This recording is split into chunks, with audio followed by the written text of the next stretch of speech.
فتنوں کا چونکہ دور ہے تو خاص کر جس شے کے خلاف جس چیز کے خلاف بہت زیادہ کام ہو رہا ہو، مخالفت کی جا رہی ہو، تو پھر ہمارا دین اسلام، یہ ہمارا ایک عقیدہ ہے کہ اس کو پھر بڑی واضح الفاظ کے اندر بیان کیا جاتا ہے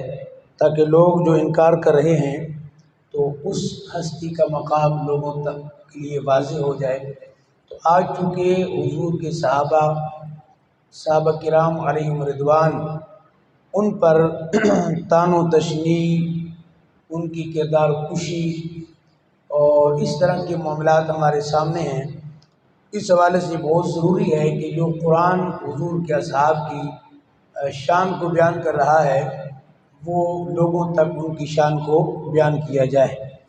اب دیکھیں کہ حضور کی جو اصحاب ہیں یہ وہ مبارک ہستیاں ہیں کہ جنہوں نے سب سے پہلے اسلام قبول کیا ہے، سب سے پہلے رسول اللہ صلی اللہ تعالیٰ علیہ وآلہ وسلم کی دعوت پر لبیک کہا ہے۔ پھر یہ وہ مبارک ہستیاں ہیں کہ جنہوں نے اپنی سر کی آنکھوں سے اللہ کے محبوب کا دیدار کیا ہے۔ یہ وہ مبارک ہستیاں ہیں کہ جو امت میں سب سے اعلیٰ ہیں، سب سے افضل ہیں۔ یہ وہ مبارک ہستیاں ہیں کہ جن کے اوصاف حمیدہ اللہ کا قرآن بیان کر رہا ہے۔ تو ان کی بہت ساری شانیں، بہت ساری عظمتیں قرآن مجید کے اندر بھی موجود ہیں اور احادیث نبویہ کے اندر بھی موجود ہیں۔ یہ وہ مبارک ہستیاں ہیں کہ جنہیں سب سے پہلے اسلام کی جو دعوت ہے، اس کی تبلیغ اسلام کی سعادت ملی، جنہوں نے دین اسلام کی ترویج کے لیے اور ترویج و اشاعت کے لیے کفار کے ہر ظلم کو سہا، ہر ستم کو برداشت کیا، ہر تکلیف اور آزمائش ان پر آئی لیکن انہوں نے دین اسلام کو نہیں چھوڑا۔ یہ وہ مبارک ہستیاں ہیں کہ جنہوں نے اپنے وطن کو چھوڑ دیا تھا اور اپنے علاقے کو، اپنے خاندان کو چھوڑ دیا تھا، لیکن اللہ کے محبوب صلی اللہ تعالیٰ علیہ وآلہ وسلم کے ساتھ آخری دم تک یہ کھڑے رہے۔ یہ وہ مبارک ہستیاں ہیں، وہ نفوس قدسیاں ہیں کہ جن کو اللہ نے یہ مقام دیا تھا کہ یہ چلتے زمین پر تھے اور ان کے لیے جبرائیل قرآن کی آیات لے کے اترتے تھے۔ یہ وہ ہستیاں ہیں کہ جب یہ گھوڑوں پر سوار ہو کے جہاد کرتی تھیں تو ان کی قسمیں نہیں بلکہ اللہ کا قرآن ان کے گھوڑوں کے قدموں سے جو مٹی اٹھتی تھی اور چنگاریاں اٹھتی تھیں، اللہ ان کی قسمیں قرآن میں یاد فرماتا ہے۔ یہ وہ مبارک ہستیاں، ان کا تذکرہ آج ہم کرنے لگے ہیں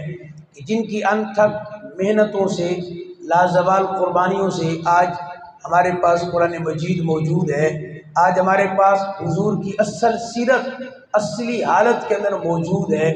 آپ کی مکمل تمام کی تمام احادیثیں ہمارے پاس موجود ہیں ان مبارک ہستیوں کی وجہ سے، جنہوں نے ہر مشکل کو تو برداشت کر لیا، ہر پریشانی کو تو اپنے سینے سے لگا لیا، لیکن اللہ کے محبوب صلی اللہ تعالیٰ علیہ وآلہ وسلم کی طرف کسی بھی تکلیف کو نہ آنے دیا۔ ان مبارک ہستیوں کا آج تذکرہ کرنے لگے ہیں کہ جو حضور کے آگے سیسہ پلائی دیوار بن کے کھڑے ہو جاتے تھے، جن کے اپنے کلیجے چھلنی ہو جاتے تھے، اپنے ہاتھ چھلنی ہو جاتے تھے، لیکن حضور کی طرف کسی بھی یعنی تکلیف کو نہیں آنے دیتے تھے اور کسی تیر کو حضور کی طرف نہیں آنے دیتے تھے، بلکہ اپنا سینہ آگے کر دیتے تھے کہ ہماری جان چلی جائے لیکن حضور کو ذرا برابر بھی تکلیف نہ پہنچے۔ ان مبارک ہستیوں کا ہم تذکرہ کرنے لگے ہیں کہ جنہوں نے دشمن کے سامنے کھڑے ہو کے یہ کہا تھا کہ ہماری جان بھی چلی جائے ہم یہ تو برداشت کر لیں گے، لیکن یہ برداشت نہیں کریں گے کہ اللہ کے محبوب کے پاؤں میں کوئی کانٹا بھی چبھ جائے۔ یہ وہ مبارک ہستیاں ہیں جن کا ہم تذکرہ کرنے لگے ہیں۔ یہ کوئی عام ذوات نہیں ہیں، عام رجال نہیں ہیں، بلکہ یہ وہ رجال ہیں کہ جن کے بارے میں اللہ کے قرآن نے خود ہی گارنٹی دے دی، وَكُلًّا وَعَدَ اللَّهُ الْحُسْنَىٰ، اللہ نے تمام سے وعدہ حسنہ یعنی جنت کا وعدہ فرمایا ہے۔ یہ وہ مبارک ذوات ہیں کہ جن کے بارے میں قرآن نے باقاعدہ گواہی دی، رضی اللہ عنہم ورضوا عنہ، رب ان سے راضی ہے اور یہ رب سے راضی ہے۔ ان مبارک ہستیوں کے علاوہ قرآن نے کن کے بارے میں یہ کہا؟ حضور کا تو مقام خیر ہے ہی ہے، آپ کا تو مقام جدا ہے، وراء الورا ہے، لیکن یہ وہ ہستیاں ہیں کہ جن کی گارنٹی خود اللہ نے دی ہے ہر کائنات کا فرد، ہر کائنات کا بندہ اسی کوشش میں لگا ہوتا ہے کہ میں کوئی ایسا کام کر لوں کہ جس سے میرا رب مجھ سے راضی ہو جائے۔ لیکن آپ کو معلوم ہے کہ دنیا میں کوئی گارنٹی نہیں ہے کہ کوئی یہ کہہ سکے کہ میرا رب مجھ سے راضی ہے۔ یہ وہ نفوس قدسیہ تھی کہ جن کی گارنٹی خود اللہ نے دی ہے، اور جن کی گارنٹی خود اللہ کا قرآن قیامت تک دیتا رہے گا۔ رضی اللہ عنہم ورضوا عنہ، یہ وہ لوگ ہیں کہ ہر ایک کے بارے میں اللہ نے جنت کا وعدہ بھی فرمایا، اور ہر ایک سے یہ وعدہ فرمایا کہ اللہ ان سے راضی ہے اور یہ رب سے راضی ہیں۔ یہ تو رب سے راضی ہوتے تو بات سمجھ میں آنے والی بات ہے، لیکن فرمایا نہیں، یہ رب سے راضی ہیں، اور آگے سے رب ان سے راضی ہے۔ انہوں نے وہ اعمال کیے ہیں، انہوں نے وہ لازوال بے مثال قربانیاں دی ہیں کہ جس سے جن کے اعمال کو دیکھ کے رب کا قرآن باقاعدہ اعلان کر رہا ہے اور کرتا رہے گا کہ نہیں، یہ عام ہستیاں نہیں ہیں۔ وہ اس حدیث کی طرف اشارہ کر رہی ہیں کہ جس میں اللہ کے محبوب نے فرمایا کہ اللہ نے ان اللہ اختار لی واختار لی اصحابا، اللہ نے مجھے اپنے لیے پسند فرما لیا ہے، اپنے لیے چن لیا ہے، اور میرے صحابہ کو میرے لیے پسند فرما لیا ہے۔ آپ ذرا جنتی جنتی جنتی جنتی جنتی جنتی، اب اندازہ کیجئے ذرا کہ فرمایا اللہ نے مجھے میرے لیے اپنے لیے مجھے پسند کیا ہے کہ محبوب چننا تھا، محبوب بنانا تھا، تو رب نے تمام انبیاء و مرسلین میں سے مجھے پسند کیا ہے اپنے محبوبیت کے لیے، اور جب میرے لیے میرے صحابہ کو چنا ہے تو پھر اللہ نے میرے ان اصحاب کو پسند فرما لیا۔ اب مجھے بتائیے ذرا، جس کا جو مرتبہ ہوتا ہے، جو مقام ہوتا ہے، جب وہ کسی شے کو پسند کرتا ہے، کسی شے کو وہ چنتا ہے، تو وہ اپنی پسند کی اچھی اچھی چیزیں اپنے سامنے رکھے گا، اس کو چنے گا، اس کو پسند کرے گا، اس میں کوئی غلط شے نہ ہو، کوئی ناقص ملاوٹ والی چیز نہ ہو۔ اب اللہ چن رہا ہے اپنے محبوب کے لیے ان کے صحابہ کو، تو کیا رب نے کوئی ناقص بندے چنے ہوں گے؟ نہیں، اللہ نے چنا۔ چننے والی جب اللہ کی ذات ہے جو علیم بھی ہے اور خبیر بھی ہے، جو قیامت تک کے حالات کو جاننے والی ہے، تو رب کیا اپنے محبوب کے لیے ان اصحاب کو چنے گا معاذاللہ کے جو ناقص ہوں گے، جن کا ایمان کامل نہیں ہوگا؟ نہیں، رب نے اپنے محبوب کے لیے ان کو چنا ہے جو ایمان کے اندر بھی کامل تھے، جو تقوی اور پرہیزگاری کے اندر بھی، زہد کے اندر بھی کامل تھے، جن کی بہادری، شجاعت، سخاوت کہ وہ عالم تھا۔ رب ان کو پسند کر رہا ہے۔ جو ایک نکلتا تھا لشکر میں سے تو کئی 100 کے اوپر بھاری ہو جاتا تھا۔ اس کی وجہ یہ تھی کہ ان کو چننے والا، پسند کرنے والا اللہ رب العزت کی خود ذات ہے۔ تو اب اصحاب پر کوئی انگلی اٹھائے، انگلی اٹھانے سے پہلے کم از کم وہ یہ ضرور سوچ لے کہ میں ان ذوات پر انگلی اٹھا رہا ہوں جن کو اللہ نے پسند فرما لیا ہے، جن کو اللہ نے چن لیا ہے۔ جس کو رب چن لے اور رب پسند فرما لے تو پھر بندے کا اختیار تو بہت پیچھے چلا گیا۔ کیا تمہارا علم میرے اللہ کے علم سے زیادہ ہے؟ کہا نہیں، ساری کائنات کا علم بھی ایک سائڈ پر رکھ دو، رب کے علم سے تو مثال ہی نہیں دی جا سکتی، میرے محبوب کے علم کے برابر تم نہیں ہو سکتے ہو۔ تو کیا تمہارا علم زیادہ اچھا ہے کہ تم کہہ رہے ہو نہیں جی فلاں صحابی یوں تھا؟ جب رب چن رہا ہے اور آپ کے علم پر کوئی شک ہی نہیں ہے، تو وہ مبارک ذوات، وہ مبارک ہستیاں کہ اللہ کے محبوب فرماتے ہیں ہر نبی کو اللہ نے حواری، ان کے ساتھی، ان کے قریبی عطا فرمائے، لیکن جو اصحاب اللہ نے مجھے عطا فرمائے ان کا عالم یہ ہے، فرمایا تم اصحاب بھی میرے امتی ہیں، بعد میں قیامت تک آنے والے بھی تم سارے میرے امتی ہو۔ لیکن میرے امتی ہو، ایک بات یاد رکھنا، جو قربانیاں میرے اصحاب نے دی ہیں اللہ نے ان کو شرف قبولیت اس انداز میں عطا فرمائی ہے۔ توجہ سے ذرا سنیے گا، فرمایا کہ وہ میرا صحابی اگر کوئی ایک جو مد ہوتی نا، مد ہوتا ہے کہ جس کو آپ 1 کلو یا 1 سیر کہہ لیں، یہ بعد کے اندر چونکہ پیمانے اور تھے، اصحاب کے دور میں، حضور کے دور میں پیمانے اور تھے، تو فرمایا اگر وہ 1 سیر یا 1 کلو کہہ لیں، اگر وہ 1 جو اللہ کی راہ میں خرچ کرتے ہیں تو ان کو جو اللہ اجر عطا فرمائے گا، بعد والے احد پہاڑ جتنا سونا بھی اللہ کی راہ میں خرچ کر دیں ان کو وہ مقام ثواب نہیں مل سکتا۔ اب اندازہ کیجیے ذرا کہ ان کے اعمال اگرچہ تھوڑے سے بھی ہوں بظاہر، لیکن وہ یہاں اتنے بھاری ہیں، ان کی قیمت اور ویلیو اتنی زیادہ ہے کہ بعد والے احد پہاڑ جتنا سونا بھی خرچ کریں جو ثواب ایک صحابی کو 1 کلو جو رب کی بارگاہ کے اندر خرچ کرنے پر ثواب ملنا تھا، وہ بعد والے کو احد پہاڑ سونا خرچ کر کے بھی نہیں مل سکتا۔ اس کی وجہ پتہ ہے کیا ہے؟ ان کی قربانیاں ایک طرف، ان کی ہر چیز ساری جو انہوں نے اسلام کے لیے کیا وہ سارا ایک سائڈ پر ہے۔ اصل میں بات اعمال کی ہے ہی نہیں، اصل میں بات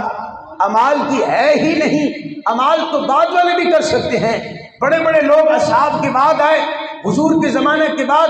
جنہوں نے جہاد کیا اور رات دن اسی میں مصروف رہے، وہ دن کو جہاد کرتے تھے، رات کو مسلح پہ آتے تھے، ان کی ساری زندگی دین کی سربلندی کے لیے انہوں نے ساری زندگی گزاری، لیکن اصحاب کے رتبے کو پہنچنا تو دور کی بات ہے، ان کے قدموں سے لگنے والی مٹی کو بھی، گرد راہ کو بھی نہیں پہنچ سکے۔ تو اعمال کی بات ہوتی تو بعد والے بھی تو اعمال کر رہے ہیں، اعمال کی بات ہے ہی نہیں، آمنہ کے لال کی ساری بات ہے۔ اس لیے کہ انہوں نے حضور کے چہرے مبارک کی زیارت کی ہے۔ اب بعد والے سارے اعمال کر سکتے ہیں، صحابہ نے تہجد پڑھی وہ تہجد پڑھ سکتے ہیں، صحابہ نے قرآن کی تلاوت کی وہ تلاوت قرآن مجید کر سکتے ہیں، صحابہ نے صدقات خیرات کیے، بعد والے صدقات اور خیرات کر سکتے ہیں۔ یعنی ساری عبادتیں ہو سکتی ہیں جو اصحاب نے کی ہیں۔ جہاد بھی ہو سکتا ہے، حج بھی ہو سکتا ہے، طواف خانہ کعبہ بھی ہو سکتا ہے، جملہ عبادات قیامت تک آنے والے کر سکتے ہیں جو صحابہ نے عبادت کی ہے۔ لیکن ایک ایسی عبادت ہے جو اللہ نے صرف صحابہ کے حصہ میں رکھی ہے، اور وہ عبادت وہ ہے جس عبادت کا مقابلہ نہ سجدہ سے ہو سکتا ہے، نہ طواف کعبہ سے ہو سکتا ہے، اور نہ ہی صدقہ و خیرات سے ہو سکتا ہے، اور وہ عبادت وہ ہے جس کو کہا جاتا ہے محبوب کے چہرے کی زیارت کرنا عبادت۔ ایسی اعلیٰ ترین عبادت ہے کہ ایک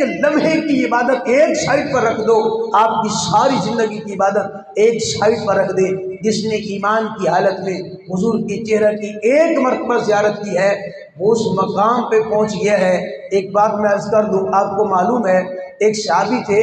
وہ ان کے بارے میں یہ سوال ہوتا ہے، انہوں نے کوئی نماز نہیں پڑھی، ساری زندگی ایک نماز بھی نہیں پڑھی، انہوں نے کوئی حج نہیں کیا، انہوں نے کوئی روزہ نہیں رکھا، یعنی انہوں نے کوئی ایسی تلاوت قرآن مجید، صدقات و خیرات کچھ بھی نہیں کیا، لیکن وہ اس مقام پہ آج فائز ہیں جہاں حضور داتا صاحب بھی نہیں پہنچ سکتے۔ آپ توجہ تو کریں، حضور داتا صاحب کا تقوی، آپ کی پرہیزگاری، آپ کا علم و فضل،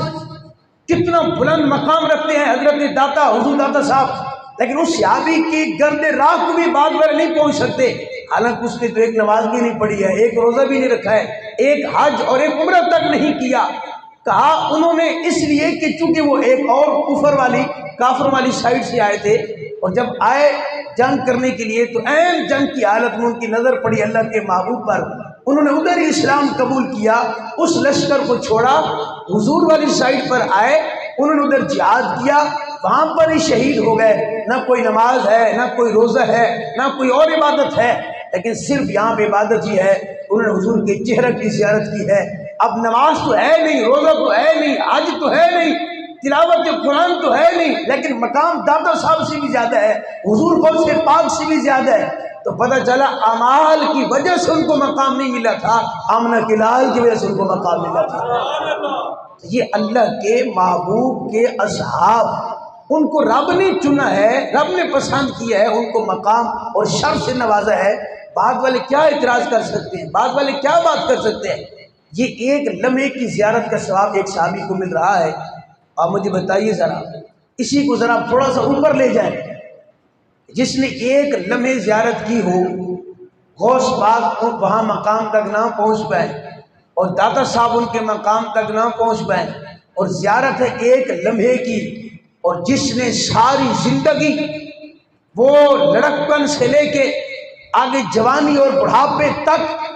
اور پھر یار غار سے لے کے مزار تک، اور آج تک اور قیامت تک جو حضور کے ساتھ ہو، اس میرے صدیق کا کیا مقام ہوگا؟ اگر ایک صحابی کا یہ مقام ہے کہ جس نے ایک لمحہ زیارت کی ہے، اور جنہوں نے ہر مقام پہ حضور کی زیارت کی ہو اور ہر وقت حضور کی نگاہوں میں رہتے ہوں، آپ کی نظروں میں رہتے ہوں، آپ نے وہ روایات سنی ہیں، صاحب کہتے ہیں کوئی بھی حضور کی طرف لگاتار نہیں دیکھ سکتا تھا۔ ہاں 2 صحابہ ایسے تھے، ایک کا نام ابو بکر ہے، دوسرے کا نام عمر ہے۔ فرماتے ہیں کہ یہ دونوں حضور کو دیکھتے تھے، حضور ان کو دیکھتے تھے، یہ حضور کو دیکھ کر مسکراتے تھے، حضور ان کو دیکھ کر مسکراتے تھے۔ اور کہا جب بھی حضور مسجد نبوی میں داخل ہوتے تھے، درمیان میں اللہ کے محبوب ہوتے تھے، دائیں ابو بکر ہوتے تھے، بائیں عمر ہوتے تھے، اور عالم یہ ہوتا تھا کہ حضور نے دونوں کا ہاتھ پکڑا ہوتا تھا۔ یہ مقام اور مرتبہ اور میرے آقا کی وہ روایات باقاعدہ موجود ہے جس میں آپ فرماتے ہیں، کبھی آپ فرماتے ہیں میں آیا، ابو بکر آیا اور عمر آیا، میں گیا، ابو بکر گیا اور عمر گیا، ہم دونوں چلے، ہم تینوں گئے۔ اس طرح کی اتنی روایات موجود ہے جس میں اللہ کے محبوب اپنے ساتھ ابو بکر کو جمع فرماتے ہیں اور دوسرے نمبر پہ حضرت عمر کو جمع فرماتے ہیں۔ اور ایک دن تو اینڈ ہی ہو گیا، انتہا ہو گئی، جب آپ مسجد میں داخل ہوئے، یہی عالم تھا کہ درمیان میں اللہ کے محبوب ہیں، دائیں ابو بکر ہیں، بائیں عمر ہیں، ہاتھ آپ نے پکڑے ہوئے دونوں کا۔ مجھے بتائیے ذرا، اگر ایک لباس، ایک کپڑا حضور کے جسم سے تھوڑی دیر کے لیے مس ہو جاتا ہے، وہ مشہور روایت آپ کے سامنے ہے کہ صحابی نے چادر مانگ لی تو صحابہ نے کہا جی آپ نے چادر مانگ لی ہے، آپ کو پتہ نہیں حضور کو چادر اتنے عرصے کے بعد کسی نے چادر دی ہے اور آپ کو ضرورت بھی ہے اور تم نے چادر کا سوال کر لیا۔ تو انہوں نے کہا جی میں نے چادر اس لیے نہیں مانگی کہ مجھے دنیا میں اس کی ضرورت ہے۔ کہا کیوں مانگی ہے؟ کہا اس لیے مانگی ہے کہ مجھے اسی چادر کے اندر کفن دینا، کل جب میں اٹھوں گا نہ مجھے قبر میں عذاب ہوگا نہ جہنم کی آگ میرے قریب آئے گی۔ اسی سے میں دلیل دینے لگوں آپ کو، اگر ایک چادر ایک لمحے کے لیے حضور کے یعنی جسم مبارک کے اوپر آئے اور صحابہ کا عقیدہ یہ بن جائے کہ جہنم کی آگ اس کو چھو نہیں سکتی ہے، تو جس ابو بکر کا ہاتھ اور جس عمر کا ہاتھ اکثر وقت حضور کے ہاتھ میں رہتا ہو، ان کے قریب جہنم کی آگ آ سکتی ہے؟ کہا میرے آقا نے جب مسجد نبوی میں داخل ہوئے تو صحابہ نے دیکھا کہ کیا خوبصورت منظر ہے،